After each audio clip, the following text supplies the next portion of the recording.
കേൾക്കാം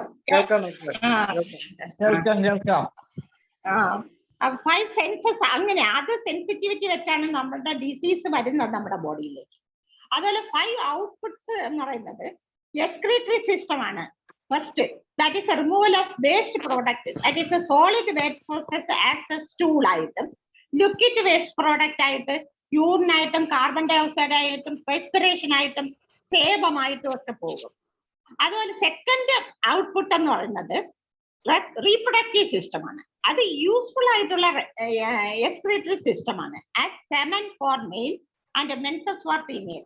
ഫീമെയിലിന് മെൻസസ് ഉണ്ടാകുന്നതിന് കാരണം തന്നെയാണ്, കാരണം അവരുടെ യൂട്രസിനെ ഒരുക്കുകയാണ്, കുട്ടിയെ അഡാപ്റ്റ് ചെയ്യാനായിട്ട് ഒരുക്കുകയാണ്.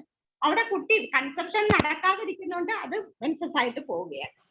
പിന്നെ തേർഡ് എക്സ്ക്രീറ്ററി ഔട്ട്പുട്ട് എന്ന് പറയുന്നത് വോയിസ് ആണ്. വോയിസ് എന്ന് പറയുന്നത് എപ്പോഴും എനർജിയാണ്. എക്സ്ക്രീറ്ററി സിസ്റ്റം എനർജിയുടെ ഇതിലാണ് വരുന്നത്. പിന്നെ ഫോർത്ത് എന്ന് പറഞ്ഞാൽ അപ്പർ എക്സ്ട്രിമിറ്റീസ് ആണ്. അതാണ് ആക്ടിവിറ്റീസ് ആണ് അതിനെ കാണിക്കുന്നത്. ഡെയിലി ആക്ടിവിറ്റീസ് 5 വരെ കോഴ്സ് ആക്ടിവിറ്റീസ് വരെ. പിന്നെ ലോവർ എക്സ്ട്രിമിറ്റീസിനെ സൂചിപ്പിക്കുന്നത് പെർഫോമൻസ് ആണ്. പെർഫോമൻസ് നമ്മൾ ഇപ്പൊ ഡിസീസ്ഡ് കണ്ടീഷനിൽ സംഭവിക്കുന്നതെന്ന് പറയുന്നത് ഹോമിയോസ്റ്റാസിസ് അവിടെ ഡിസ്റ്റർബിൾ ആകുകയാണ്.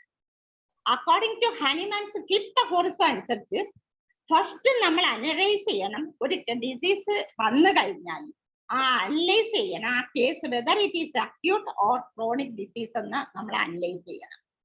ഇന്ന് അക്യൂട്ട് ഡിസീസിൽ ഹനിമാൻ പറഞ്ഞിട്ടുണ്ട് it is a sudden temporary outburst of latent സോറയാണ്. It is a physiological disturbance ആണ്, അല്ലെങ്കിൽ ബയോകെമിക് ഡിസ്റ്റർബൻസ് ആണ്, which is recent in origin ആണ്, ടെമ്പററി നേച്ചർ ആണ്, റിവേഴ്സിബിൾ ആണ്, ചേഞ്ചിങ് ക്വിക്കിലി ആണ്. ബയോകെമിക്കൽ ചേഞ്ചസ് മാത്രമേ അവിടെ സംഭവിക്കുന്നുള്ളൂ, അല്ലെങ്കിൽ ഫങ്ഷണൽ ഡെറേഞ്ച്മെന്റ് മാത്രമേ നടക്കുന്നുള്ളൂ, അല്ലെങ്കിൽ ഫിസിയോ പതോളജിക്കൽ ചേഞ്ചസ് മാത്രമേ നടക്കുന്നുള്ളൂ. അത് suddenly going, suddenly coming and suddenly going, either end in death or recovery. Hahnemann അങ്ങനെ തന്നെ അക്യൂട്ട് ഡിസീസിനെ പറ്റി പറയുന്നത്. പിന്നെ ഔട്ട്ബസ്റ്റ് ഓഫ് ലേറ്റന്റ് സോറ എന്ന് പറയുന്ന basic physiological or emotional need is disturbed വരുമ്പോഴാണ് ഇത് ഉണ്ടാകുന്നത്, ഡിസീസ് ഉണ്ടാകുന്നത്, ഹോമിയോസ്റ്റാസിസിന് ഡിസ്റ്റർബൻസ് വരുന്നത്. According to the individual sensitivity of a person ആണ്. ഹിയർ ഫിസിയോളജിക്കൽ ഡിസ്റ്റർബൻസ് മാത്രമേ ഇവിടെ ഉണ്ടാവുള്ളൂ. അപ്പൊ അവിടെ ഡിഫൻസീവ് മെക്കാനിസം എന്ന് പറയുന്നത്, അല്ലെങ്കിൽ റിയാക്ഷൻ ഓഫ് ദ പേഷ്യന്റ് എന്ന് പറയുന്നത് സോറോ സിഫിലിറ്റിക് സെൻസിറ്റിവിറ്റി ആയിരിക്കും അവിടെ കാണിക്കുന്നത്. എന്ന് പറഞ്ഞാൽ sensitivity is disturbed by a trauma or emotional ആയിരിക്കാം, ഫിസിക്കൽ ആയിരിക്കാം, അല്ലെങ്കിൽ മെന്റൽ ഹർട്ട് കൊണ്ടായിരിക്കും ഉണ്ടാകുന്നത്. അത് ഗോസ് ഇൻ ടു ഡിസ്ട്രക്ഷനില്, ദാറ്റ് ഈസ് സിവിലിറ്റിക്കിലേക്ക് പോകും. Here miasm is psora syphilis ആണ്. അപ്പൊ അക്യൂട്ട് ഡിസീസ് മിക്കതും സോറോ സിവിലിറ്റിക് ആയിട്ടാണ് വരുന്നത്. there is no permanent structure change ഇല്ല, അവിടെ സംഭവിക്കുന്നില്ല. ഉദാഹരണത്തിന് മെന്റൽ ഷോക്ക് കൊണ്ട് ചിലപ്പോൾ ഉണ്ടാകാം, അല്ലെങ്കിൽ ഫ്രൈറ്റ് കൊണ്ട്, അല്ലെങ്കിൽ റേജ് ഫ്യൂറി, അല്ലെ എക്ടാക്സി, ഒരുപാട് സന്തോഷം വന്നു കഴിഞ്ഞാലും നമുക്ക് ഡിസീസ് ആയിട്ട് മാറാം. ഈ 5 ഇൻപുട്സിന് അല്ലെങ്കിൽ 5 സെൻസസിന് കോറിലേറ്റഡ് ടു യൂണിവേഴ്സ് പഞ്ചതത്വമായിട്ട് കോറിലേറ്റ് ചെയ്തിട്ടുണ്ട്. ദാറ്റ് ഈസ് ആകാശം അല്ലെങ്കിൽ സ്പേസ് അല്ലെങ്കിൽ ഈതർ എന്ന് പറയുന്നത് റെപ്രസെന്റ് ചെയ്യുന്ന activity or energy of a person ആണ്, അല്ലെങ്കിൽ life of a person. Air എന്ന് പറയുന്നത് related to mind of a person. Water is related to thirst and fire is thermals. Earth is body, bodily changes അല്ലെങ്കിൽ bodily dysfunction ഉണ്ടാകുന്നത് എർത്തുമായിട്ടാണ് connect ചെയ്തിരിക്കുന്നത്. ഇനി ഞാൻ ഒരു കേസ് പ്രസന്റ് ചെയ്യാം. ഒരു 20 വയസ്സുള്ള ഫീമെയിൽ ആണ്.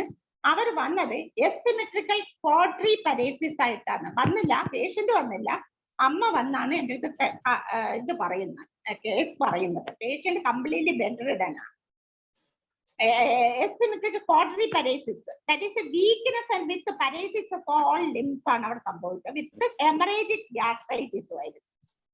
ഇത് എന്ന് പറഞ്ഞാൽ ജൂലൈ 2021 ഈ കേസ് വരുന്നത്. ഈ പുള്ളിക്കാരി second dose of covid vaccination എടുത്തു കഴിഞ്ഞ് within 1 week or after 1 week പുള്ളിക്കാർക്ക് ഒരു ഫീവർ വന്നു. അതിനോട് അസോസിയേറ്റഡ് വിത്ത് വോമിറ്റിംഗ് ഉണ്ടായി. loss of appetite, decreased appetite, sleep is was disturbed. പക്ഷെ ഒന്നും തിന്നാൻ പറ്റുന്നില്ല, തിന്നാ ഉടനെ വൊമിറ്റ് ചെയ്യുകയാണ്. ഇതിന്റെ ഫലമായിട്ട് പുള്ളിക്കാരുടെ വെയിറ്റ് ലോസ് ചെയ്യാൻ തുടങ്ങി, പെട്ടെന്ന് ലോസ് ചെയ്യാൻ തുടങ്ങി. എന്നിട്ട് ലിംസ് ഭയങ്കര ഭാരം തോന്നി, പുള്ളിക്കാരിക്ക് നടക്കാൻ പറ്റുന്നില്ല, ഇരിക്കാൻ പറ്റുന്നില്ല, കിടക്കുമ്പോഴും ഭാരം, ഭയങ്കര ഭാരം. അത് തുടങ്ങുന്ന റൈറ്റിലെ സൈഡിലാണ് ആദ്യം തുടങ്ങിയത്, പിന്നെ ലെഫ്റ്റ് സൈഡിലോട്ട് ഷിഫ്റ്റ് ചെയ്തു. അങ്ങനെ ഉടനെ തന്നെ അവര് ഹോസ്പിറ്റലിൽ അഡ്മിറ്റ് ചെയ്തു. അവര് കോവിഡ് വാക്സിൻ എടുത്തിട്ടായിരിക്കുമെന്ന് വിചാരിച്ചാണ് അഡ്മിറ്റ് ചെയ്യുന്നത്. അപ്പൊ ഡോക്ടേഴ്സ് പറഞ്ഞു കോവിഡ് വാക്സിൻ എടുത്തതിന്റെ അല്ല, കാരണം ഒരാഴ്ച കഴിഞ്ഞിട്ടാണ് പനി വന്നേക്കുന്ന, അക്യൂട്ട് ഗ്യാസ്ട്രൈറ്റിക് അറ്റാക്ക് കൊണ്ടാണ് പനി വന്നതെന്ന് പറഞ്ഞു. അങ്ങനെ അവര് ആന്റിബയോട്ടിക് കൊടുത്ത്, അപ്പൊ കുറച്ച് ബെറ്റർ ആയി, അങ്ങനെ തിരിച്ച് വീട്ടിൽ വന്നു. അതിനുശേഷം ഒരു മാസം കഴിഞ്ഞപ്പോൾ സെയിം കംപ്ലൈൻസ് സ്റ്റാർട്ട് ചെയ്തു. ഫീവറും വോമിറ്റിങ്ങും, ഒക്കേഷണൽ വോമിറ്റിംഗ് ഉണ്ടായി, ആൻഡ് ലോസ് ഓഫ് ആപ്പിറ്റൈറ്റ് ഉണ്ടായി, വെയിറ്റ് അങ്ങ് ലോസ് ചെയ്തു. അതാണ് ഏറ്റവും പ്രധാനം. പെട്ടെന്ന് വെയിറ്റ് ലോസ് വന്നു. ഞാൻ ഒരു 40 കിലോ ഉണ്ടായിരുന്ന ആ പെൺകുട്ടിക്ക് ഒരു 2 മാസം കൊണ്ട് 28 കിലോ ആയിട്ട് അങ്ങ് വെയിറ്റ് കുറഞ്ഞു. അവർക്ക് ഉൾക്കൊള്ളാനേ പറ്റില്ല, ഒന്നും തിന്നാൻ പറ്റുന്നില്ല, ഒക്കേഷണലായിട്ട് വോമിറ്റിംഗ് ഉണ്ടാകും. അവൾക്ക് കാലും കൈയും അടക്കാൻ പറ്റുന്നില്ല, ഭയങ്കര ഹെവിനെസ്സും ഭാരവും വീക്ക്നെസ്സും ആയിട്ടാണ് ഫീൽ ചെയ്യുന്നത്. എന്നിട്ട് അപ്പോഴേ അവര് ഉടനെ തന്നെ ഹോസ്പിറ്റലിൽ അഡ്മിറ്റ് ചെയ്തു. അഡ്മിറ്റ് ചെയ്തപ്പോ അവര് ഡയഗ്നോസിസ് പറഞ്ഞ ഹൈപ്പോകലീമിയാണെന്ന്. കാരണം പൊട്ടാസ്യം ഡിപ്ലീഷൻ സംഭവിച്ചിട്ട് അതുകൊണ്ടാണ് ഈ പ്രശ്നം വന്നതെന്ന് പറഞ്ഞത്. ഈ വീക്ക്നെസ് ഓഫ് മസിൽസ് വന്നത്, പരലിറ്റിക് വീക്ക്നെസ്. അങ്ങനെ അതിനു വേണ്ടി അവര് ട്രീറ്റ്മെന്റ് നടത്തി, പൊട്ടാസ്യം കൊടുത്ത് ട്രീറ്റ്മെന്റ് ചെയ്തു. പക്ഷെ ഒരു റിലീഫും ആ കുട്ടിക്ക് ഉണ്ടായില്ല. അങ്ങനെയാണ് അവിടെ ട്രീറ്റ്മെന്റ് എടുത്തോണ്ടിരിക്കുമ്പോ തന്നെ എൻ്റെ അടുത്ത് അമ്മ വന്നത്. അപ്പൊ നമുക്ക് ഈ കേസ് എന്ന് പറയുന്നത്, നമുക്ക് എയിൽമെന്റ്സ് ഫ്രം വാക്സിനേഷൻ എടുക്കാനായിട്ട് ഒക്കത്തില്ല. കാരണം വാക്സിനേഷൻ എടുത്താൽ പിറ്റേ ദിവസം തന്നെ പനി വരണം, അല്ലെങ്കിൽ ഒരു 5 ദിവസത്തിനകത്തെങ്കിലും പനി വരണം. ഇത് വന്നത് ഒരാഴ്ചക്കുള്ളിൽ അല്ലെങ്കിൽ ഒരാഴ്ച കഴിഞ്ഞിട്ടാണ് പനി വന്നതെന്നാണ് അവർ പറയുന്നത്. അവർ വ്യക്തമായിട്ട് പറയുന്നില്ല, പനി വന്നത് ഒരാഴ്ച കഴിഞ്ഞിട്ടാണ് പനി വരുന്നത്. അപ്പൊ ഒരാഴ്ച കഴിഞ്ഞിട്ട് പനി വരണമെങ്കിൽ വാക്സിനേഷൻ കൊണ്ടാണെന്ന് നമുക്ക് ഒരിക്കലും അത് വിചാരിക്കാൻ ഒക്കില്ല. അപ്പൊ ഈ പനി വരാൻ കാരണം ഞാൻ ചോദിച്ചു, എന്തെങ്കിലും ഈ കുട്ടി പേടിക്കുക വല്ലതും ചെയ്തോ? കാരണം നമ്മുടെ പെട്ടെന്ന് ഇമ്മ്യൂണിറ്റി താഴും, പേടിക്കുമ്പോഴാണ് കൂടുതലായിട്ട് ഇമ്മ്യൂണിറ്റി, അല്ലെങ്കിൽ ഷോക്ക് ഉണ്ടായി കഴിഞ്ഞാൽ പെട്ടെന്ന് ഇമ്മ്യൂണിറ്റി താഴും. അങ്ങനെ എന്തെങ്കിലും സംഭവിച്ചോ എന്ന് ചോദിച്ചപ്പോ അവര് പറഞ്ഞു അങ്ങനെ ഒന്നും സംഭവിച്ചിട്ടില്ല ഡോക്ടറെ. ഈ കുട്ടിക്ക് പെട്ടെന്ന് പനി വന്ന് അതോടൊപ്പം ഈ വോമിറ്റിങ്ങും വെയിറ്റ് ലോസും വീക്ക്നെസ് ഓഫ് ലിംഗ്സും ആണ് ഉണ്ടായിരിക്കുന്നത്. ഈ പ്രശ്നമാണ് കൂടുതലായിട്ടും കാണുന്നത്. അപ്പോൾ ഈ കേസ് നമുക്ക് അക്യൂട്ടായിട്ട് എടുക്കാമോ ക്രോണിക് ആയിട്ട് എടുക്കാമോ? കാരണം ഇവിടെ വന്നേക്കുന്ന ബയോകെമിക്കൽ ചേഞ്ച് ആണ്. അപ്പോൾ നമുക്ക് ഈ കേസിന് അക്യൂട്ടായിട്ട് തന്നെ എടുക്കാം. കാരണം ഇത് തുടങ്ങിയിട്ട് ബയോകെമിക്കൽ ചേഞ്ച് മാത്രമേ, ഫിസിയോ പതോളജിക്കൽ ചേഞ്ചസേ വന്നിട്ടുള്ളൂ, ചെറിയ പതോളജിയെ വന്നിട്ടുള്ളൂ. പതോളജി പറഞ്ഞാൽ വീക്ക്നെസ് ഓഫ് മസിൽസ്, വെയിറ്റ് ലോസുമായിട്ട് വന്നിട്ടുള്ളൂ. അപ്പൊ അതുകൊണ്ട് നമുക്ക് ഇതിനെ അക്യൂട്ട് കേസായിട്ട് തന്നെ എടുക്കാം. ബയോകെമിക്കൽ ചേഞ്ചസ് ആണ് ഇവിടെ സംഭവിച്ചിരിക്കുന്നത്. അവർ പറഞ്ഞേക്കുന്ന ഹൈപ്പോകലീമിയ എന്നാണ് പറയുന്നത്. അപ്പൊ അക്യൂട്ട് കേസ്, അപ്പൊ പതോളജി ഇവിടെ സ്ട്രക്ചർ ചേഞ്ച് ഒന്നും വന്നിട്ടില്ല. അപ്പൊ നമുക്ക് ആ കേസ് ഫ്ലോറോസിബിലിറ്റി കേസ് ആണെന്ന് നമുക്ക് മനസ്സിലാക്കാം. കാരണം ഇവിടെ ഫിസിയോളജി ഡിസ്റ്റർബ്ഡ്, ഔട്ട് ഓഫ് കൺട്രോളിൽ ഡിസ്റ്റർബ് വന്നതുകൊണ്ടാണ് ഈ പ്രശ്നം വന്നത്. അപ്പൊ നമുക്കൊരു മെഡിസിൻ സെലക്ട് ചെയ്യുന്ന, ഒരു റെമഡി സെലക്ട് ചെയ്യണമെങ്കിൽ ഇവിടെ റാപ്പിഡ് ആയിട്ടാണ് ഈ കുട്ടിക്ക് വെയിറ്റ് ലോസ് വന്നത്. അപ്പൊ അങ്ങനെയുള്ള ഒരു റെമഡി ആയിരിക്കണം, റാപ്പിഡ് ആക്ഷൻ ഉള്ള വെയിറ്റ് ലോസ് വരുന്ന ഒരു റെമഡി തന്നെ നമ്മൾ സെലക്ട് ചെയ്യണം. അപ്പോൾ ഫിസിക്കൽ പരൈസിസ് കൂടെ ഉള്ള ഇവിടെ കാണിക്കുന്ന ഒരു physical paresis as well as weight loss ആണ് കൂടുതലായിട്ട് നമുക്ക് ഇമ്പോർട്ടൻസ് കൊടുക്കുന്നത്. അപ്പൊ ഇവിടെ നമുക്ക് എയിൽമെന്റ്സ് കിട്ടുന്നില്ല, അത് അവർക്കും അറിയാൻ വയ്യ, പേടിച്ചിട്ടാണോ അല്ലെങ്കിൽ ഷോക്ക് കൊണ്ടാണോ, ഇതൊന്നും അവർക്കും അങ്ങനെ ഒരു ഹിസ്റ്ററി പറയാനായിട്ട് ഒക്കുന്നില്ല. അതുകൊണ്ട് അത് എവിടെ എടുക്കാനൊക്കില്ല. നമുക്ക് only that is biochemical change മാത്രമേ എടുക്കാനൊക്കുള്ളൂ. സോഡിയം പൊട്ടാസ്യം പമ്പിന്റെ ഡിസ്റ്റർബൻസ് ആണ് ഇവിടെ ഉണ്ടായിരിക്കുന്നത്. അപ്പൊ അതുകൊണ്ട് നമുക്ക് എടുക്കേണ്ട മെഡിസിൻ, ഒരു റെമഡി, ഒരു റാപ്പിഡ് ഫ്ലോറോസിബിലിറ്റി റെമഡി എടുക്കണം. ഈ കുട്ടിയെ പറ്റി ഞാൻ ചോദിച്ചപ്പോ എങ്ങനെയാണ് ഈ കുട്ടിയുടെ ഈ അസുഖമൊക്കെ വരുന്നതിന് മുമ്പ് എങ്ങനെയാണ്, 20 വയസ്സുള്ളതാണ്, അത് ഡിഗ്രി കഴിഞ്ഞിട്ട് അടുത്ത പോസ്റ്റ് ഗ്രാജുവേഷന് പോകാനായിട്ട് നിൽക്കുന്നതാണ്. ഭയങ്കര ചാമിങ് ആയിട്ടുള്ള അവര് വീഡിയോ കൊണ്ടുവന്ന് കാണിച്ചു. നല്ലൊരു കൊച്ചു, പക്ഷെ ഒരുപാട് വീക്ക് ആയിപ്പോയി. അതങ്ങ് വെയിറ്റ് ലോസ് വന്നിട്ടങ്ങ് ലീൻ തിന്നായിട്ട് അങ്ങ് മാറിപ്പോയി. നല്ലൊരു ഗുഡ് ഡാൻസർ ആണ് ഈ കൊച്ചി. എപ്പോഴും ഒരുപാട് ഡാൻസ് പരിപാടിക്കൊക്കെ പോകുന്ന കുട്ടിയാണ്. അപ്പോൾ നമുക്ക് ഈ കുട്ടിയുടെ ഞാൻ റൂബ്രിക് എടുത്തത് ജനറാലിറ്റി മാത്രമേ എനിക്ക് കിട്ടുന്നുള്ളൂ. അതുകൊണ്ട് ഞാൻ ജനറാലിറ്റി മാത്രം, കാരണം കുട്ടിയെ കണ്ടിട്ടില്ല, ഈ ഒരു വീഡിയോ മാത്രം കൊണ്ടുവന്നിട്ട് മാത്രമാണ് ചെയ്യുന്നത്. അപ്പൊ ഞാൻ എടുത്തത് ഈ പറഞ്ഞ പ്രസന്റിങ് സിംറ്റംസ് വെച്ചിട്ട് ഞാൻ എടുത്ത ഇമാജിനേഷൻ പ്രോഗ്രസീവ് ആണ്. പെട്ടെന്ന് ഇമാജിനേറ്റ് ആയി, ആ കൊച്ചിനെ കണ്ട എല്ലാം തൊഴിയും പോലെ ആയിട്ട്. അപ്പൊ ഇമാജിനേഷൻ പ്രോഗ്രസീവ് എടുത്തു. പിന്നെ എന്താണ്, മസ്കുലാർ വീക്ക്നെസ് ആണ് ഉള്ളത്. അപ്പൊ ജനറാലിറ്റിയില് വീക്ക്നെസ് മസ്കുലാർ എടുത്തു, വീക്ക്നെസ് പാരാലിറ്റിക്കും എടുത്തു. കാരണം പാരാലിസിസ് പോലെ കിടപ്പാണ്, ബെഡ് റിഡൻ ആണ് കുട്ടി. പിന്നെ സ്റ്റൊമക്കില് ഇൻഫ്ലമേഷൻ ആണ് ആദ്യം തുടങ്ങിയ. ഫീവർ വന്നത് ഫീവർ വിത്ത് വൊമിറ്റിംഗ് ആണ് ഉണ്ടായത്. അപ്പൊ ഞാൻ അത് സ്റ്റൊമക്ക് ഇൻഫ്ലമേഷൻ അക്യൂട്ട് എടുത്തു. ഇത് ഇത്രയും. പിന്നെ ഒരു പെക്കൂലിയർ സിംറ്റം, അൺകോമൺ പെക്കൂലിയർ സിംറ്റം അമ്മ പറഞ്ഞു. അതെന്ന് പറഞ്ഞാൽ 153 അപൂർവത്തിൽ ഹനുമാൻ പറയുന്നുണ്ട്, റെയർ അൺകോമൺ പെക്കൂലിയർ സിംറ്റം കിട്ടുകയാണെങ്കിൽ അതാണ് ഏറ്റവും മോസ്റ്റ് ഇമ്പോർട്ടന്റ് ആയിട്ട് മെഡിസിനെ നമുക്ക് സെലക്ട് ചെയ്യാൻ ഏറ്റവും നല്ലത്.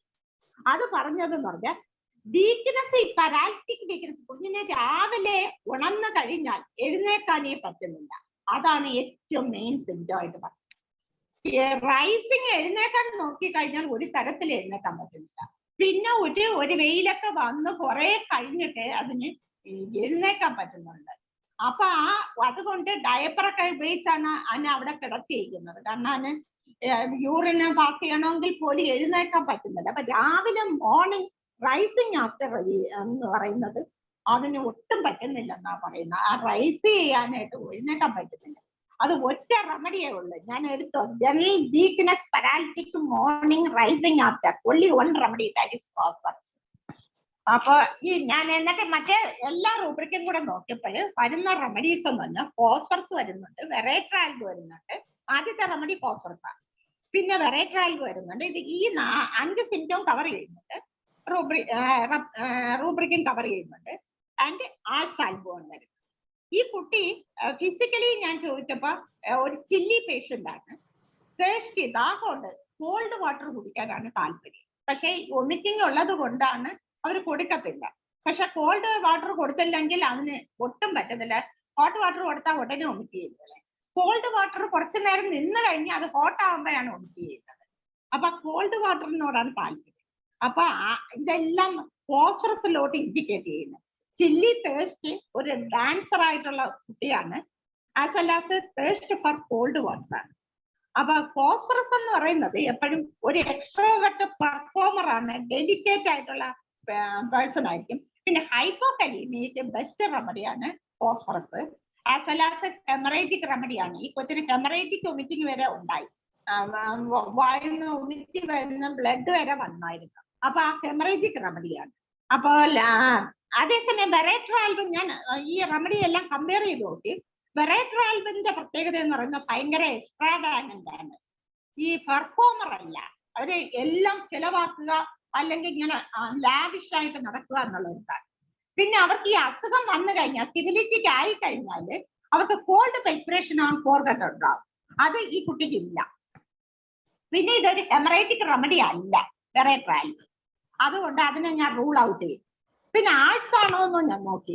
ആൾസ് ആണെങ്കിൽ ഭയങ്കര കോറൽസമാണ്. ഈ കൊച്ചു അതല്ല, ഭയങ്കര അഫക്ഷനേറ്റ് ആണ്, എല്ലാരോടും ഭയങ്കര. പിന്നെ ഡിസൈഡ് മാഗ്നറ്റൈസ് ചെയ്യാനുള്ള ആഗ്രഹം അതിന് എപ്പോഴും ഉള്ളതാണ്. ആൾസ് എനിക്ക് അത് ഇഷ്ടമല്ല, കാരണം സെൽഫിഷ് ആണ് ആൾസ് എനിക്ക് എപ്പോഴും. കോറൽസം ആണ്, ആൻഷ്യസ് ആണ്, മെന്റൽ റെസ്റ്റ്ലെസ്നെസ് ആണ് ആൾസ് ഉള്ളത്. ഭയങ്കരമായിട്ട് മെന്റൽ റെസ്റ്റ്. ഈ കുട്ടി അവിടെ അനങ്ങാതെ കിടക്കുകയാണ് ചെയ്യുന്നത്. അതിന് ഒട്ടും പറ്റുന്നില്ല, തിരിയാൻ പോലും പറ്റുന്നില്ല. അത്രയ്ക്ക് മസ്കുലാർ വീക്ക്നെസ് ആണ്. പിന്നെ ആൾസനിക്കാണ് ഭയങ്കര ഫസ്റ്റീരിയസ് ആണ്. അതിന് ഈ ഡയപ്പർ വെച്ച് കഴിഞ്ഞാൽ, ഒരു പ്രാവശ്യം വെച്ച് കഴിഞ്ഞാൽ ആൾസനിക്ക് കൊച്ചാണെങ്കിൽ പോലും ഉടനെ ഒത്തിരി മൂത്രം പോയാൽ മതി, ഉടനെ കരഞ്ഞു വിളിച്ച് ബഹളം ഉണ്ടാക്കി അത് മാറ്റുന്നവരെ കഴിയും. അത്രയും ഭയങ്കരമാണ് ആഴ്സനിക്കിന്റെ സ്വഭാവമാണ്. പിന്നെ ആഴ്സനിക്ക് ഒരിക്കലും ഒരു പെർഫോമർ അല്ല. പിന്നെ ആഴ്സനിക്ക് എപ്പോഴും തേഴ്സ്റ്റ് ഫോർ വാം ഡ്രിങ്ക്സ് ഇൻസിപ്പായിട്ടാണ് കഴിക്കാനാണ്. അതുകൊണ്ട് ഞാൻ ഈ കുട്ടിക്ക് ഫോസ്ഫറസ് 200 1 ഡോസ് ആണ് കൊടുത്തത്. പിന്നെ PL കൊടുത്ത് സക്കാരം 3X ഒക്കെ കൊടുത്തു വിട്ടു. പിന്നെ അലോപ്പതി അവർ എടുക്കുന്നോന്ന് എനിക്ക് അറിഞ്ഞൂടെ. ഹൈപ്പോകലിമിക്ക ട്രീറ്റ്മെന്റ് എടുക്കുന്നത് അത് അവര് പറഞ്ഞു അതുകൂടെ ചെയ്യട്ടെ എന്ന് വെച്ചാൽ ഞാൻ പറഞ്ഞു നിങ്ങളുടെ ഇഷ്ടം പോലെ ചെയ്യാൻ പറഞ്ഞു. 15 days കഴിഞ്ഞപ്പോ ഈ കുട്ടി തന്നെ എൻ്റെ അടുത്ത് വന്നു. എനിക്ക് ഭയങ്കര സന്തോഷം തോന്നി. കുട്ടി തന്നെ എൻ്റെ അടുത്ത് വന്നിട്ട് പറഞ്ഞ് ഡോക്ടറെ എൻ്റെ ഇപ്പൊ വീക്ക്നെസ്സും പരൈസിസും എല്ലാം പോയി. അപ്പൊ ആദ്യം പോയത് എനിക്ക് മോർണിംഗിൽ എഴുന്നേക്കാൻ പറ്റാതെ ഇരുന്നതാണ് എനിക്ക് ആദ്യം മാറിയത്. അതാണ് കംപ്ലീറ്റ് ആയിട്ട് മാറിയത്. അതിനുശേഷം വീക്ക്നെസ്സും ഈ പരൈസിസും പതുക്കെ പതുക്കെ മാറി വന്നു. പിന്നെ ആപ്പിറ്റൈറ്റ് വരുന്നു തുടങ്ങുന്നേ ഉള്ളു, വിശപ്പ് വന്നു തുടങ്ങുന്നേ ഉള്ളു, പതുക്കെ പതുക്കെ വരുന്നുണ്ട്. വെയിറ്റും കുറേശ്ശെ കൂടി വരുന്നുണ്ട്. ഇപ്പൊ 28 ആയിരുന്നു അപ്പത്തിന് വെയിറ്റ്, അതിപ്പോ സകലിച്ച 28.5 ആയി മാറിയിട്ടുണ്ട് ഈ 15 ഡേയ്സിനകത്ത്. ഇറ്റ്സ് എ ഗുഡ് സൈൻ അത്. അപ്പൊ അതാണ് എനിക്കൊരു നല്ലൊരു കേസായിരുന്നു. ഫോസ്ഫറസിന്റെ ഞാൻ വേറൊരു കേസ് കൂടെ പറയാം. ഒരു കൊച്ച്, അതെന്റെ വയസ്സെന്ന് പറഞ്ഞാൽ 11 വയസ്സുള്ള പെൺകുട്ടിയാണ്. എൻ്റെ അടുത്ത് വന്നത് ഈ ലെഫ്റ്റ് കണ്ണ് ഭയങ്കരമായിട്ട് ബൾജ് ചെയ്ത് ഭയങ്കര റെഡിഷ് ആയിട്ട് എൻ്റെ അടുത്ത് വന്നു. അപ്പൊ അവര് പറഞ്ഞ അലർജിയാണ്, അലർജിക്ക് റൈനൈറ്റിസ് ഉണ്ടെന്ന് പറഞ്ഞു. അപ്പൊ ഞാൻ വിചാരിച്ച അലർജി ആണെന്ന് വിചാരിച്ച് ഞാൻ എന്ത് ചെയ്ത് ഈ കുട്ടിക്ക് അക്വണൈറ്റ് കൊടുത്ത്. ലെഫ്റ്റ് സൈഡായിട്ട് ഭയങ്കര ബൾജ് ചെയ്ത് ഭയങ്കര റെഡിഷ് ആയിട്ട് നോക്കിയപ്പോഴത്തേക്ക് എനിക്ക് തോന്നി അത് അക്വണൈറ്റിന്റെ ഇത് ഒരു അന്ന് തുടങ്ങിയപ്പോ തന്നെ അവര് കൊണ്ടുവന്നത്. അതുകൊണ്ട് ഞാൻ അക്വണൈറ്റ് 200 അല്ല 1 ഞാൻ കൊടുത്തത്. കാരണം അക്യൂട്ട് കേസാണ്. പെട്ടെന്ന് ഈ റെഡ്നസും എല്ലാം കണ്ടിട്ട് ഞാൻ ഉടനെ തന്നെ അക്വണൈറ്റ് 1 കൊടുത്ത് വിട്ടു പേഷ്യന്റ്. പക്ഷെ പിറ്റേന്ന് ആ കൊച്ചിനെ കൊണ്ടുവരുന്ന ഭയങ്കര റെഡിഷൻ നീരത്രയും മുഖത്ത് മൊത്തം അങ്ങ് സ്പ്രെഡ് ചെയ്ത് ആ കണ്ണ് തുറക്കാൻ വയ്യാതെ അങ്ങ് അടഞ്ഞിരിക്കുന്നു. അപ്പൊ ഞാൻ ചോദിച്ചു ഇത്രയും ഭയങ്കരമായിട്ട് കൂടിയോ, എന്താണ് കാരണം? അപ്പൊ എന്തോ ഒരു കാരണം ഉണ്ടല്ലേ ഈ കുഞ്ഞിന്. എന്താണ് മോളെ? ഞാൻ അമ്മയെ വെളിയിരുത്തി. എന്നിട്ട് ഞാൻ ഈ കുഞ്ഞിനെ വിളിച്ചപ്പോ ചോദിച്ചപ്പോ റൈറ്റ് ഹാൻഡഡ് ഫെല്ലോയാണ്. ഞാൻ റൈറ്റ് കൈയാണ് വാക്ക്, എഴുതാനും വായിക്കാനും എല്ലാ കാര്യങ്ങളും ചെയ്യാൻ റൈറ്റ് കൈയാണ്. അപ്പൊ ഞാൻ ചോദിച്ചു ലെഫ്റ്റ് കണ്ണിനാണ് വന്നിട്ടുള്ളത്. ഞാൻ ചോദിച്ചു മോളെ ലെഫ്റ്റ് സൈഡ് ആകുമ്പോ നിന്റെ അമ്മയിൽ നിന്നോ നിന്റെ സഹോദരനിൽ നിന്നോ നിനക്ക് എന്തോ ഒരു ഹർട്ട് വന്നല്ലോ, അതെന്താണ്? നോക്ക് കാണാൻ താല്പര്യമില്ല, ആ ഭാഗത്തോട്ട് നോക്കാനേ താല്പര്യമില്ല. ആരും നടന്നത് അത് പറഞ്ഞു കഴിഞ്ഞാൽ മെഡിസിൻ തരാം. എന്തോ പ്രശ്നം വന്നു, എന്താണ് കാരണം? അപ്പൊ കുഞ്ഞു ഉടനെ പറഞ്ഞു, അതും കരഞ്ഞു. ആദ്യം കരഞ്ഞിട്ട് എൻ്റെ അടുത്ത് പറഞ്ഞു എന്റെ ബ്രദറിന്റെ ബർത്ത്ഡേ മെനഞ്ഞാന്നായിരുന്നു. എന്റെ ബർത്ത്ഡേ ഒരു 3 ദിവസത്തിന് മുമ്പുമായിരുന്നു. അപ്പൊ അമ്മ പറഞ്ഞു, കഴിഞ്ഞ ആഴ്ച അമ്മ പറഞ്ഞു മോന്റെ ബർത്ത്ഡേയുടെ കൂടെ നിന്റെ ബർത്ത്ഡേയും കൂടെ ആഘോഷിക്കാം, അതാണ് നല്ലതെന്ന് പറഞ്ഞു. ശരി എന്ന് പറഞ്ഞ് അവള് സമ്മതിച്ചു.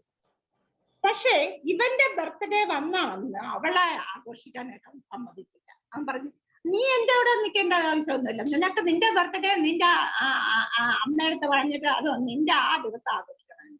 ഇന്ന് തന്നെ എന്തായാലും പറ്റത്തില്ല, മൂത്തതാണ് ബ്രദർ, അതുകൊണ്ട് ഞാൻ സമ്മതിക്കത്തില്ല, എന്റെ ബർത്ത്ഡേ മാത്രമേ ഇന്ന് ആഘോഷിക്കാൻ. അത് ആ കുഞ്ഞിന് ഭയങ്കരമായിട്ട് ഫീൽ ചെയ്ത്, അതും ഒരുപാട് കൂട്ടുകാരുടെ മുമ്പ് വെച്ചാണ് ഞാൻ ഹർട്ട് ചെയ്തത്. അപ്പോ അതിന് ഭയങ്കര ഫീലിംഗ് ആയിപ്പോയി. അങ്ങനെയാണ് ഇത് സംഭവം വന്നത്. അപ്പൊ ഞാൻ അത് എടുത്തത് ഈ ailments from disappointment as well as ailments from mortification എന്ന് പറഞ്ഞാൽ മറ്റുള്ളവരുടെ മുമ്പ വെച്ച് അവളെ അങ്ങ് ഭയങ്കരമായിട്ട് ഇൻസൾട്ട് ചെയ്തപ്പോൾ അവൾക്ക് ഹ്യൂമിലിയേറ്റ് ചെയ്തു. അവളുടെ അവളുടെ ആ എസ്റ്റീമിനെ തന്നെ തകർത്ത് കളഞ്ഞു. അത് അവൾക്ക് ഒട്ടും താങ്ങാൻ പറ്റിയില്ല. പിന്നെ ഞാൻ എടുത്തത് ഐയില് സ്വെല്ലിംഗ് ഓഫ് ലിഡ്സ് ലെഫ്റ്റ് എടുത്തു. പിന്നെ പുള്ളിക്കാരിക്ക് തോന്നി എന്റെ ഐഡന്റിറ്റി, എനിക്ക് ഇവിടെ ഞാൻ ഒരു അവനെ പോലെ എന്റെ അച്ഛന്റെ അമ്മയുടെ മകളാണ് ഇവര്, എന്നിട്ട് അച്ഛനും അമ്മയും അവനെ സപ്പോർട്ട് ചെയ്യുന്നു, എന്നെ സപ്പോർട്ട് ചെയ്യുന്നില്ല എന്നുള്ളത് വന്നപ്പോൾ delusion, identity, errors of identity, ഇത്രയും എടുത്തപ്പോഴത്തേക്ക് വന്ന മെഡിസിൻ ഇതെല്ലാം കവർ ചെയ്ത് വന്ന മെഡിസിൻ ഫോസ്ഫറസ് 200 കൊടുത്ത് അവര് പിറ്റേന്ന് വിളിച്ചു ഡോക്ടറെ കംപ്ലീറ്റ് പോയത്. അപ്പൊ ഞാൻ നമ്മുടെ മെഡിസിന് തന്നെ ആ മനസ്സ് അതാണ് പറയുന്നത്, ആ മൈൻഡ് കറക്റ്റ് ആണെങ്കിൽ നമുക്ക് കിട്ടിയാൽ അവിടെ എയിൽമെന്റ്സ് പുറം കിട്ടിയതാണ് ഞാൻ എടുത്തത്. ആസ് വെൽ ആസ് ഡെലൂഷനും കൂടെ എടുത്തായിരുന്നു. ഐഡന്റിറ്റി സ്വെല്ലിംഗ് ഓഫ് ലെഗ്സ് ആ ഫിസിക്കൽ സിംറ്റവും കൂടെ ഞാൻ എടുത്തു, അതിലുള്ള പർട്ടിക്കുലർ സിംറ്റവും കൂടെ എടുത്തു.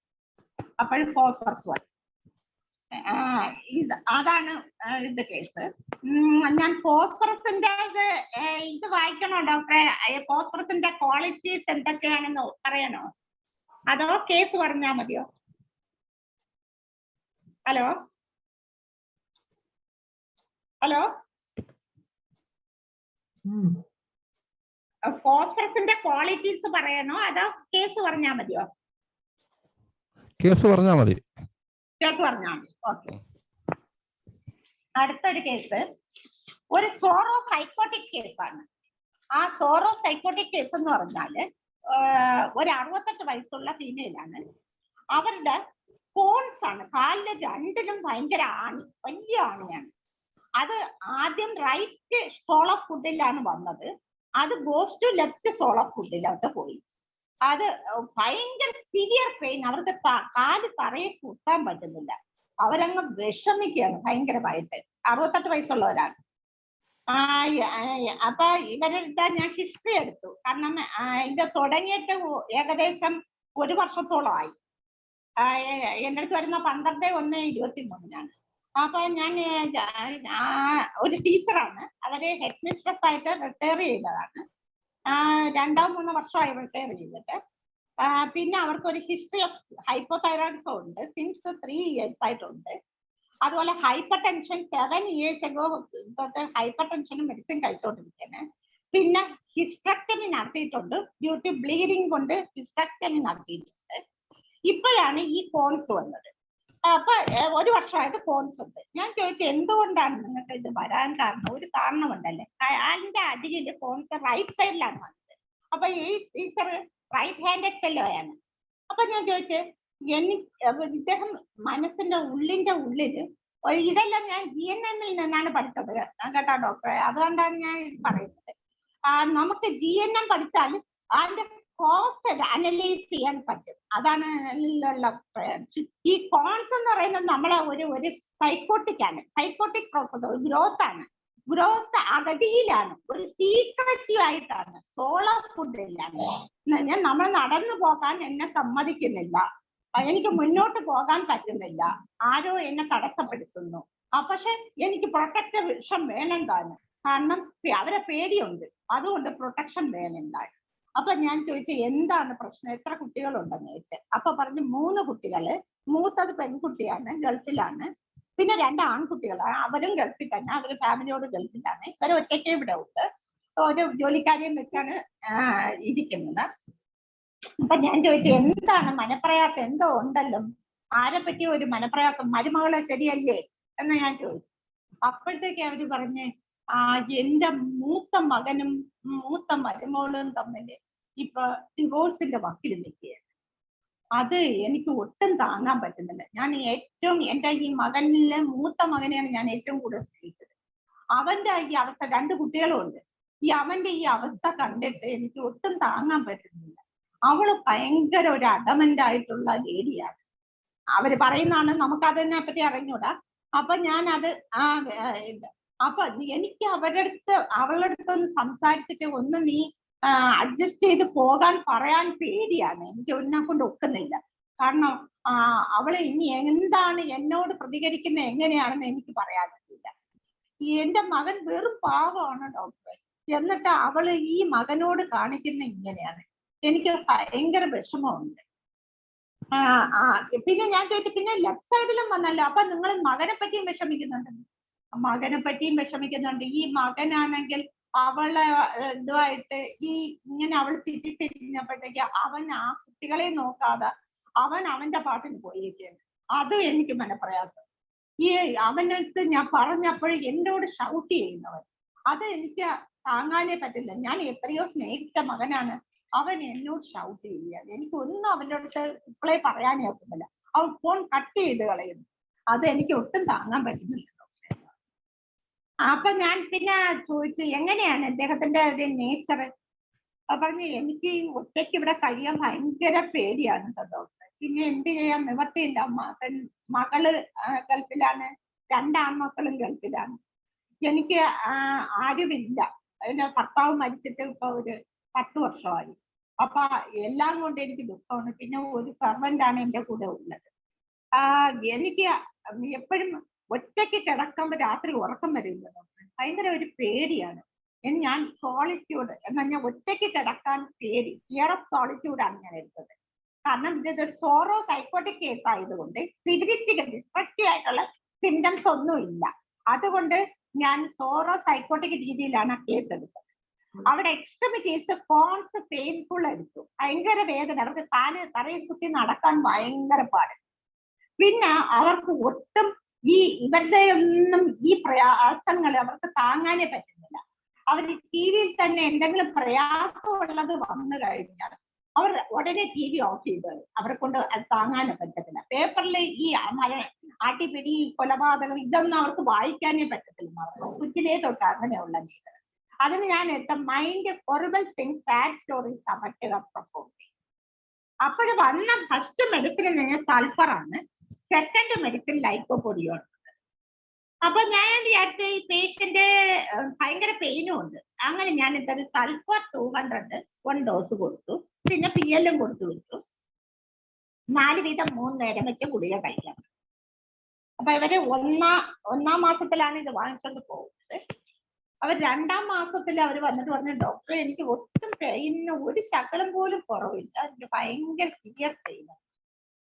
അപ്പൊ ഞാൻ പറഞ്ഞു എങ്കിൽ ഞാനൊന്ന് മരുന്ന് മാറ്റി തന്നു നോക്കാം. ചിലപ്പോ മരുന്ന് ശരിക്കും ആക്ട് ചെയ്ത് കാണില്ല. ഡോക്ടറെ നമുക്ക് ടൈം ഏകദേശം ആയിട്ടുണ്ട്. അല്ലേ? അപ്പൊ ലൈക്കോപൊഡിയം 200 1 ഡോസ് കൊടുത്തു. അടുത്തത് ലൈക്കോ ആണ് ഉണ്ടായിരുന്നത്. അപ്പൊ ലൈക്കോപൊഡിയം 200 കൊടുത്ത്. എന്നിട്ട് BT ഞാൻ 1 വീതം 2 നേരം വെച്ച് കഴിക്കാനും PL കൊടുത്തു. 4 വീതം 3 നേരം. അടുത്ത തവണ വന്നിട്ട് പറഞ്ഞു, ഡോക്ടറെ പെയിൻ എനിക്ക് കുറഞ്ഞു, പക്ഷെ ഈ ഫോൺ കഴിഞ്ഞാൽ വെള്ളിയിലോട്ട് തള്ളി വരുന്ന ഡോക്ടറെ ഞാൻ ഇപ്പൊ കട്ട് ചെയ്തുകൊണ്ടിരിക്കുകയാണ്. അങ്ങനെ തള്ളി വന്നുകൊണ്ടിരിക്കുകയാണ്. അപ്പൊ അത് ദാറ്റ് ഈസ് ക്യൂർ ആണ്. ഇന്നറുള്ള റൂട്ട് വെളിയിലോട്ട് തള്ളി വന്ന് ചെയ്യാൻ പറയാൻ കേസ്. ശരി ഡോക്ടർ. അപ്പോൾ ഇനിയിപ്പോ വളരെ ഇൻട്രസ്റ്റിംഗ് ആയിട്ടുള്ള കേസുകളായിരുന്നല്ലോ. ആരെങ്കിലുമൊക്കെ എന്തെങ്കിലുമൊക്കെ ചോദിക്കാനുണ്ടെങ്കിൽ ഡോക്ടറായിട്ട് ഇന്ററാക്ട് ചെയ്യാനായിട്ട് ഉള്ളവർക്ക് ഇപ്പൊ കൈകൾ ഉയർത്താം, ഹാൻഡ് റൈസ് ചെയ്യാം. ഹാൻഡ് റൈസ് ചെയ്യുന്ന മുറയ്ക്ക് ഡോക്ടർ എന്തെങ്കിലുമൊക്കെ ഡോക്ടർ ട്രീറ്റ്മെന്റ് പാറ്റേണുമായിട്ടൊക്കെ എന്തെങ്കിലുമൊക്കെ ഡൗട്ട്സ് ഒക്കെ ഉണ്ടെങ്കിൽ ചോദിക്കും. ആരുമില്ലേ? തിയറി വരുമ്പോ ആരും കാണത്തില്ല ഡോക്ടർ. തിയറി നമ്മൾ ബേസിക് പറയാമെന്ന് വിചാരിച്ചാണ് ഞാൻ പറഞ്ഞത്. അതുകൊണ്ടാണ് ഞാനത് പറഞ്ഞത്. അപ്പൊ ബേസിക് പറഞ്ഞപ്പോ ആർക്കും താല്പര്യമില്ല. എല്ലാവർക്കും കേസ് ഹാൻഡ് റൈസ് ചെയ്തിട്ടുണ്ട്. ഡോക്ടർ ചോദിച്ചോളൂ. ഹാൻഡ് റൈസ് ചെയ്ത ഷൈല ഡോക്ടർ ഷൈല ചോദിച്ചോളൂ. അൺമ്യൂട്ട് ചെയ്ത് ചോദിച്ചോളൂ. എന്നാ ഹാൻഡ് റൈസ്. ഹലോ ഡോക്ടർ, നല്ല പ്രസന്റേഷൻസ് ആയിരുന്നു. ഡോക്ടറുടെ അഗാധമായ നോളജാണ് നമ്മളിങ്ങനെ കേട്ട് ആസ്വദിച്ചുകൊണ്ടിരുന്നത്. അപ്പോഴേ ഇന്നത്തെ ക്ലാസ്സിൽ എനിക്കൊരു സംശയം തോന്നിയ ഡോക്ടർ റൈറ്റും ലെഫ്റ്റും ബന്ധപ്പെടുത്തി പറഞ്ഞല്ലോ. അതൊന്ന് ക്ലിയർ ചെയ്യാമോ? അത് എക്സ്പ്ലെയിൻ ചെയ്യാം.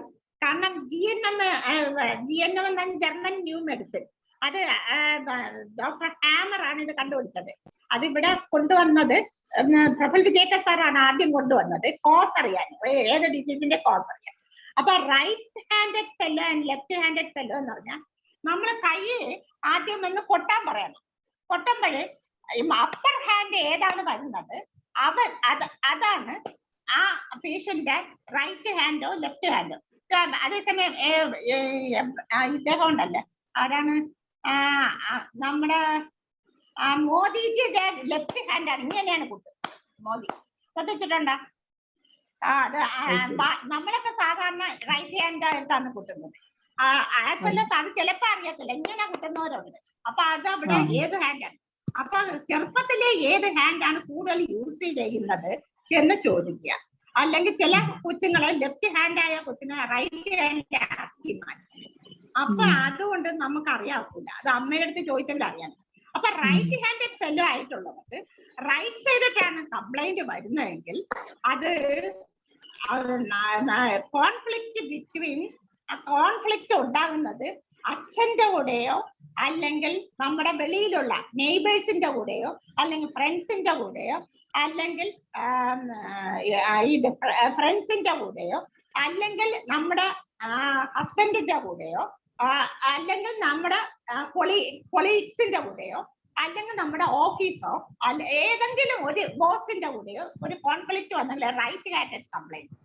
ആ റൈറ്റ് ഹാൻഡഡ് ഫെല്ലോക്ക് ലെഫ്റ്റ് സൈഡിലാണ് കംപ്ലൈന്റ് വരുന്നതെങ്കിൽ ബ്ലഡ് റിലേഷൻ ആണ് അവിടെ വരുന്നത്. എന്ന് പറഞ്ഞാൽ ബ്ലഡ് റിലേഷൻ എന്ന് പറഞ്ഞാൽ അമ്മ, സഹോദരങ്ങള്, മക്കള്, ഹോം.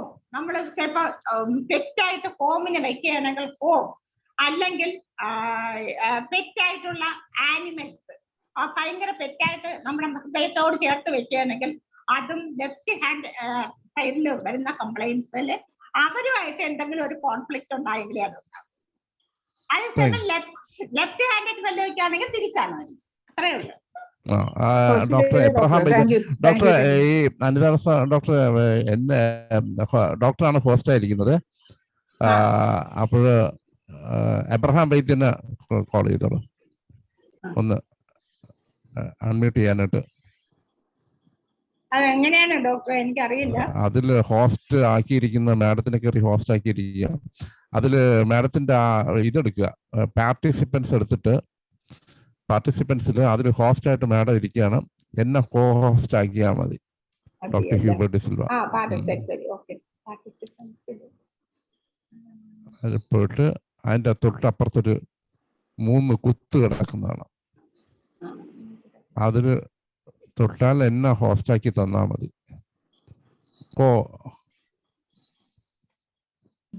ഡോക്ടറെ എനിക്ക് അൺമ്യൂട്ട് ചെയ്യാൻ പറ്റുന്നുണ്ടല്ലോ. മറ്റൊരു അല്ലെങ്കിൽ തൽക്കാലത്തേക്ക് എബ്രഹാം വൈദ്യനെ ഒന്ന് അൺമ്യൂട്ട് ചെയ്യാൻ പറ്റുമോ? ഇത് ഹോസ്റ്റാക്കി ഇപ്പൊ കുഴപ്പമില്ല, എന്നാ ഞാൻ ചെയ്തോളാം. ആയിട്ടുണ്ട്. എബ്രഹാം വൈദ്യൻ അൺമ്യൂട്ട് സംസാരിച്ചു. ഞാൻ ക്ലാസിന്റെ കമന്റ് പറയുന്നതിന് മുമ്പ് ശൈല ഡോക്ടർ ചോദിച്ച സംശയത്തിന് ഒന്നും കൊണ്ടൊരു കാര്യം കൂടെ കമന്റ് കൂടെ പറയാനുണ്ട്. ഇത് കേൾക്കുന്നവരെ വെറും അന്ധവിശ്വാസം ആണ് എന്ന് പറയും. പൂർത്തിയാകട്ടെ. ആണെന്ന് പറഞ്ഞിട്ട് പറയും. ഞാനിത് ആദ്യം എടുത്തപ്പോൾ നമ്മള് കൂടുതൽ ഡോക്ടേഴ്സ്, നല്ല ഡോക്ടേഴ്സ് ഇത് തന്നെ എന്റെ കമ്പനിയും ആവശ്യമില്ലാത്തതിന്റെ പുറകെ പോകാതെ എന്നൊക്കെ പറഞ്ഞിട്ടുണ്ട്. അപ്പൊ പിന്നെ നമ്മൾ IMG ക്ലാസ്സിൽ വെച്ചിരിക്കൽ ഈ ബ്രെയിൻ ഡോമിനൻസിനെ പറ്റി സംസാരിച്ചപ്പോഴത്തേക്കാണ് പറഞ്ഞത്. അപ്പൊ അത് ഒരു ആക്സിഡന്റ് ആയി, ഒരാൾ നമുക്ക് പരിചയമുള്ള ഒരാളുടെ വളഞ്ഞുകൊണ്ട് കൈ ഒടിഞ്ഞെന്ന് പറഞ്ഞാൽ തന്നെ ഇയാളെ അറിയാവുന്ന ഒരാൾക്കാരെ, ബ്രെയിൻ ഡോമിനൻസ് അറിയാവുന്ന ഒരാൾക്കാർ ഏത് കൈയാ ഒടിഞ്ഞെന്ന് പറയാൻ പറ്റും. ഇപ്പൊ അച്ചീവർ, ഗോൾ ഓറിയന്റഡ് അങ്ങനത്തുള്ള ബ്രേവ് ആയിട്ടുള്ള പേഴ്സണാലിറ്റി അല്ലെങ്കിൽ റൈറ്റേ ഓടി, സാധാരണ റൈറ്റ് ഹാൻഡിലാണെങ്കിൽ റൈറ്റേ ഓടിയിട്ടുള്ളൂ. നേരെ മറിച്ച് ആർട്ടിസ്റ്റിക് ഫിയർഫുൾ ആയിട്ടുള്ള പേഴ്സണാലിറ്റി ലെഫ്റ്റേ ഓടിയിട്ടുള്ളൂ. ആക്സിഡന്റിൽ പോലും അത് പ്രസക്തമാണെന്ന് പറഞ്ഞു. ഇത് നോബൽ പ്രൈസ് കണ്ടുപിടിച്ച ബ്രെയിൻ ഡോമിനൻസിനെ പറ്റിയുള്ളൊരു നോബൽ പ്രൈസിന്റെ ഭാഗമാണ്, അതിന്റെ അപ്ലിക്കേഷനാണ് നമ്മൾ ഉപയോഗിക്കുന്നത്. ഡോക്ടർ പറഞ്ഞ പ്രൊഫൈലാണ് ആദ്യം കൊണ്ടുവന്നതെന്ന് പറഞ്ഞാല് എനിക്ക് ചെറിയ വിയോജിപ്പുണ്ട്. കാര്യം നമ്മൾ സ്റ്റാറ്റിസ്റ്റാഗ്രിയെ വായിക്കുമ്പോഴത്തേക്ക് അതിൽ പറയുന്നുണ്ട് ലെഫ്റ്റ് ഹാൻഡ് ആയിട്ടുള്ള ഒരാളിനെ റൈറ്റ് ഹാൻഡ് കൊണ്ട് എഴുതാൻ പ്രേരിപ്പിച്ചതിൽ നിന്നുണ്ടായ പ്രോബ്ലം എന്ന് പറയും. പിന്നെ സ്റ്റാറ്റിസ്റ്റാഗ്രിയെ പറയുന്നുണ്ട്. നമ്മുടെ പഴയ മാസ്റ്റേഴ്സ് തന്നെ അത് ശ്രദ്ധിച്ചിരുന്നു. അപ്പൊ ഇത് സയന്റിഫിക് ആണ് എന്ന് പറയാനാണ് ഞാൻ ഈ അവസരം ഉപയോഗിക്കുന്നത്. പിന്നെ എനിക്ക് ക്ലാസിനെ പറ്റി കമന്റ് പറയാൻ വന്നപ്പോൾ പിന്നെ ആദ്യത്തെ കേസ് തന്നെ എനിക്ക് തീർച്ചയായിട്ടും അതിശയം വന്നു. അനിത ഡോക്ടറിന്റെ ട്രെയിനിങ് എല്ലാം വെച്ചോണ്ട് ഡോക്ടർ കാര്യങ്ങളൊക്കെ മാത്രമേ എടുക്കത്തുള്ളൂ എന്നുള്ള ധാരണ ഇരിക്കുമ്പോൾ ജനറാലിറ്റിയിൽ നിന്ന് 3-4 റൂബ്രിക് എടുത്തിട്ട് ആ പ്രിസ്ക്രൈബ് ചെയ്ത് വളരെ ക്ലാസിക്കലായിരുന്നു. എടുത്ത ജനറാലിറ്റി എടുത്തു. പക്ഷെ പ്രിസ്ക്രൈബ് ചെയ്തത് മൈൻഡിന്റെ പ്രാധാന്യം കൊടുത്ത് നോക്കി നോക്കിയിട്ട് പ്രിസ്ക്രൈബ് ചെയ്തത് വളരെ ക്ലാസിക്കലായിരുന്നു. അഭിനന്ദനങ്ങൾ. സലീം ഡോക്ടർ സംസാരിച്ചോളൂ. ഡോക്ടറെ ഹലോ.